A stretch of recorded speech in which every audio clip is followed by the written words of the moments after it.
کہ تو پھر ہم سے یہ دعا منگوا رہا ہے کہ اہدنا الصراط المستقیم، یا اللہ ہمیں سیدھا راستہ عطا فرما۔ اور سیدھا راستہ کیا ہے؟ صراط الذین انعمت علیہم، ان لوگوں کا راستہ جن پر اللہ نے انعام کیا، جن پر اللہ نے کرم کیا، جن کو اللہ نے عزت دی، جن کو اللہ نے چنا۔ کون لوگ ہیں مولا؟ ہم تو بس اتنا ہی جانتے ہیں کہ اللہ کو ماننا چاہیے۔ فرمایا ہاں یہ صحیح ہے، اللہ ہی کو ماننا چاہیے، لیکن اللہ کو ماننے کے لیے اللہ نے جو نصاب سکھایا ہے نا، جو طریقہ سکھایا ہے وہ بھی ماننا چاہیے۔ اب وہ کون ہے؟ قرآن نے ان لوگوں کا ذکر کیا جن پر اللہ نے انعام کیا، من النبیین والصدیقین والشہداء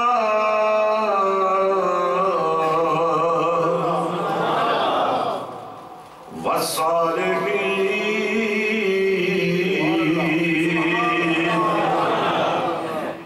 آپ اسی علاقے سے آئے ہیں، زیادہ سے زیادہ پیرس سے آئے ہیں، اور میں لمبا سفر کر کے آیا ہوں، تو آپ کو مجھ سے زیادہ اونچی آواز میں اللہ کا نام لینا پڑے گا۔ اب 4 لوگوں کا اللہ نے ذکر کیا کہ یہ ہیں وہ لوگ جن پر اللہ نے انعام کیا ہے۔ وہ کون ہیں؟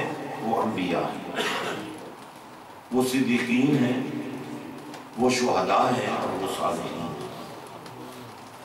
اور آج میں یہی تفصیل آپ کو بتانا چاہتا ہوں کہ انبیاء پر اللہ نے کیا انعام کیا، اور صدیقین پر کیا انعام کیا، اور شہداء پر کیا انعام کیا، اور صالحین پر کیا انعام کیا، اور ان سب کا مقام کیا ہے۔ اللہ فرماتا ہے وَحَسُنَ أُولَئِكَ رَفِيقًا۔ آپ جب کسی سے دوستی بناتے ہیں نا تو ابا جی کہتے ہیں بیٹا یہ صحیح آدمی نہیں ہے، اس سے دوستی مت کرو۔ اور اگر آپ کسی اچھے آدمی سے دوستی رکھتے ہیں تو گھر والے بھی کہتے ہیں بہت اچھا آدمی ہے، اچھے باپ کا اچھا بیٹا ہے، اچھے کام ہے، اچھا کردار ہے، تو کوئی حرج نہیں اگر اس کی دوستی فلاں آدمی سے ہے تو کوئی حرج نہیں، کوئی اچھی بات ہی سیکھ لے گا۔ تو یہاں اللہ تعالیٰ کیا وَحَسُنَ أُولَئِكَ رَفِيقًا، اللہ فرماتا ہے کہ یہ نبیوں کی طرح اور صدیقوں کی طرح اور شہیدوں کی طرح اور صالحین کی طرح کا دوست تمہیں کہیں اور سے نہیں مل سکتا، یہ اچھے دوست ہیں۔ تو بہت اچھی بات ہے، تم نبیوں کے ساتھ رہو، تم صدیقوں کے ساتھ رہو، تم شہیدوں کے ساتھ رہو، تم صالحین کے ساتھ رہو، تم اولیاء اللہ کے ساتھ رہو۔ کیونکہ جب ہم نے دیکھا ایک کتے کو اولیاء اللہ کے ساتھ جاتا ہوا، وہ کتا جب جانے لگا نا اصحاب کہف کے ساتھ، تو اللہ کے بندوں نے اس کتے کو ڈرایا، روکنے کی کوشش کی، جب نہیں روکا نا انہوں نے اس کو پتھر مارے۔ اب اس کتے نے اللہ سے دعا کی یا اللہ اگر تو مجھ پر کرم کر دے اور مجھے زبان دے دے تو میں تیرے ولیوں سے ایک بات تو کر دوں۔ تو کتے نے کلام کیا ان سے، اللہ نے زبان دے دی، اور کتے نے یہ کہا کہ آپ مجھے کیوں مار رہے ہیں؟ انہوں نے کہا کہ تو کتا ہے، تیری عادت ہے بھونکنا، شور کرنا، ہم تو یہ ظالم بادشاہ کے ظلم سے اپنے ایمانوں کو بچانے کے لیے شہر چھوڑ کے جا رہے ہیں، اگر تو بھی ہمارے ساتھ چلا گیا تو تو اپنی عادت کے مطابق بھونکے گا، شور کرے گا، ہماری مخبری ہو جائے گی، ہماری ایمان کو بھی خطرہ ہے، ہماری جان کو بھی خطرہ ہے۔ تو اس کتے نے کہا کہ اللہ کے بندوں مجھے لے چلو، میں وعدہ کرتا ہوں کہ میں اپنی عادت چھوڑوں۔ اور کیا کہا کہ میں اس لیے آپ کے ساتھ جانا چاہتا ہوں کہ آپ کی وجہ سے اللہ تعالیٰ میری بھی بخشش فرمائے۔ اب یہ کتا ان ولیوں کے ساتھ چل پڑا،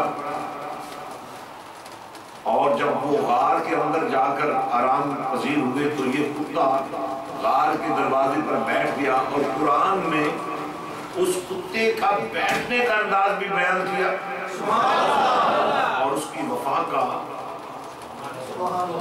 حسن بھی پیش کیا۔ وَقَلْبُهُ، کتے تو بے شمار ہیں، لاکھوں روپے والے کتے بھی ہیں، کروڑوں والے بھی ہیں، لیکن میں اس کتے کی بات کر رہا ہوں جو اللہ والوں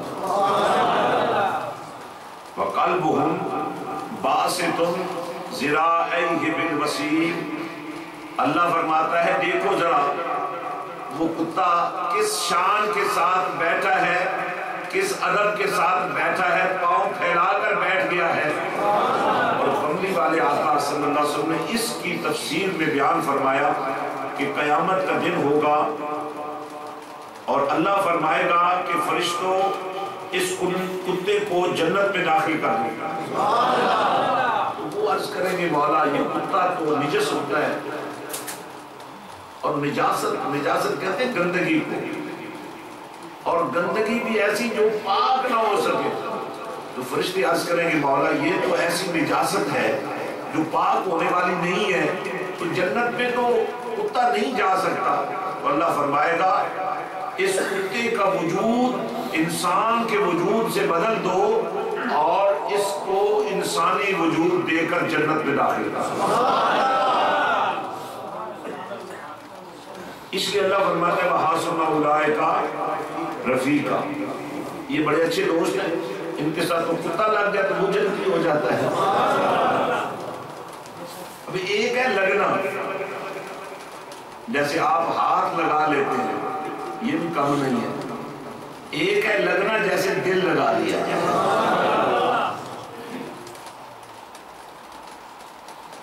اب دل کیا ہے؟ دل بھی گوشت کا ایک ٹکڑا ہے، جسم کے اندر گوشت کا ایک ٹکڑا ہے، پورا جسم میں گوشت ہے، لیکن جسم میں یہ صلاحیت نہیں ہے، باقی جسم کے کسی حصے میں یہ صلاحیت نہیں ہے جو اللہ نے دل کو صلاحیت دی ہے۔ یعنی اگر ہاتھ صحیح ہے تو ضروری نہیں کہ پاؤں صحیح ہو جائے، آنکھ صحیح ہے تو ضروری نہیں کہ کان صحیح ہو جائے، لیکن دل کو اللہ نے یہ شان دی ہے کہ اگر دل صحیح ہو جائے تو آنکھ بھی صحیح ہو جائے۔ دل صحیح ہو جائے نا تو لگے گا تو تب نا دل جب صحیح ہوگا۔ اس لیے بہت سارے لوگوں کا دل جو ہے وہ فلموں میں لگتا ہے، ڈراموں میں لگتا ہے، بے حیائی کے مناظر میں لگتا ہے، غیبت کرتے ہوئے لگتا ہے، ایک دوسرے کے شکوے کرتے ہوئے لگتا ہے۔ تو یہ جو دل کا ادھر لگنا ہے یہ دل کے لیے بھی نقصان کا باعث ہے۔ تو دل کو لگنا چاہیے اللہ والوں کے ساتھ، اور یہ دل اللہ والوں کے ساتھ تب لگ سکتا ہے جب یہ دل مومن بن جائے۔ جب یہ دل مومن بن جاتا ہے نا تو یہ گوشت کا ٹکڑا نہیں رہتا، بلکہ کیا بن جاتا ہے؟ قلب المومن عرش اللہ، خدا نہیں سماتا زمینوں اور آسمانوں میں مگر بندہ مومن کے سینے میں آ کر جلوہ گر ہو جاتا ہے۔ یہ اللہ کا عرش بن جاتا ہے۔ یہ دل مومن جب ہو جاتا ہے نا، جب یہ دل مومن بن جاتا ہے، اب یہاں سے ایک سلسلہ میں نے آپ سمجھانا ہے۔ ایک صحبت ہے استاد کی، ایک صحبت ہے امام کی، ایک صحبت ہے اہل علم کی، اور ایک صحبت ہے اللہ والوں کی۔ ہر استاد اللہ والا نہیں ہوتا، ہر امام اللہ والا نہیں ہوتا، ہر عالم اللہ والا نہیں ہوتا، لیکن جو اللہ والا ہوگا وہ سب کچھ ہوگا۔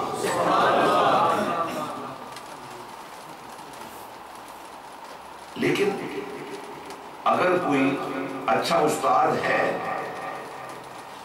وہ اچھا اللہ والا بھی بن سکتا ہے، اگر کوئی اچھا امام ہے تو اللہ والا بھی بن سکتا ہے۔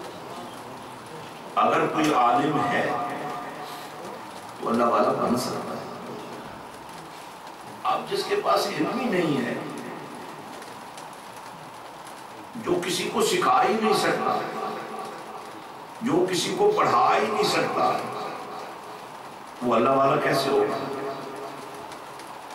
لیکن اللہ والا ہونے کے لیے ضروری نہیں کہ وہ پڑھے، اللہ والا ہونے کے لیے ضروری نہیں ہے کہ وہ کسی کی شاگردی اختیار کرے، اللہ والا ہونے کے لیے ضروری نہیں ہے کہ وہ کسی کا مقتدی بنے. کچھ اللہ والے ایسے بھی ہوتے ہیں جنہیں ماں کی گود میں ہی اللہ کا ولی بنا دیا جاتا ہے، جیسے ہمارے آقا غوث پاک رضی اللہ تعالیٰ عنہ مادر زاد ولی اللہ تھے. آپ کے بچپن کے بارے میں آتا ہے کہ سحری سے لے کر افطاری تک رمضان کے مہینے میں کبھی آپ نے ماں کا دودھ نہیں پیا.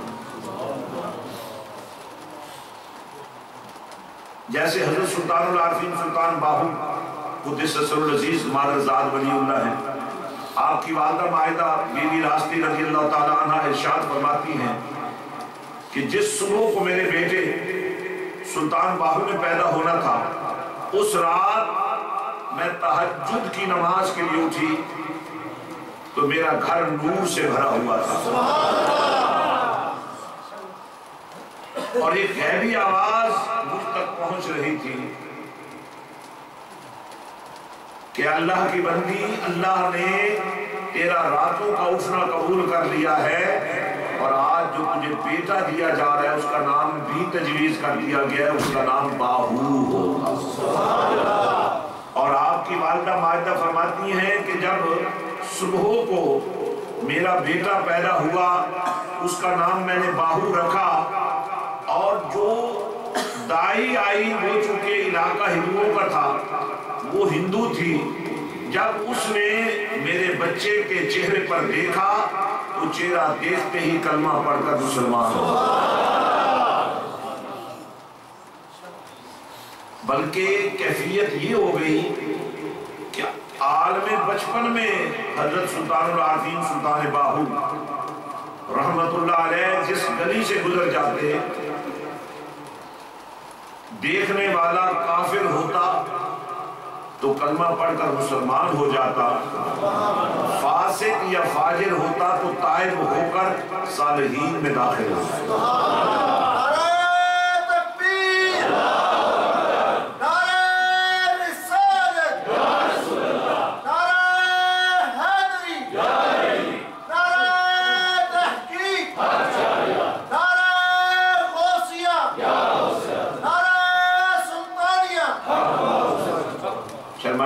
کریں انشاءاللہ. اور اسی محفل میں آپ کو دکھاؤں گا کہ حق بہو سچ بہو کہنے کا کتنا فائدہ. کہہ دیں کہ نعرہ سلطانیہ.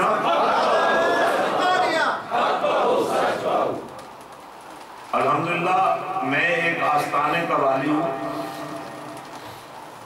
عارفوں کے بادشاہ کی اولاد میں سے ہوں، اور میرے سلطان بہو فرماتے ہیں جہاں میری اولاد کا کوئی بھی فرد چلا جائے میں باہو پہلے وہاں موجود ہوتا ہوں.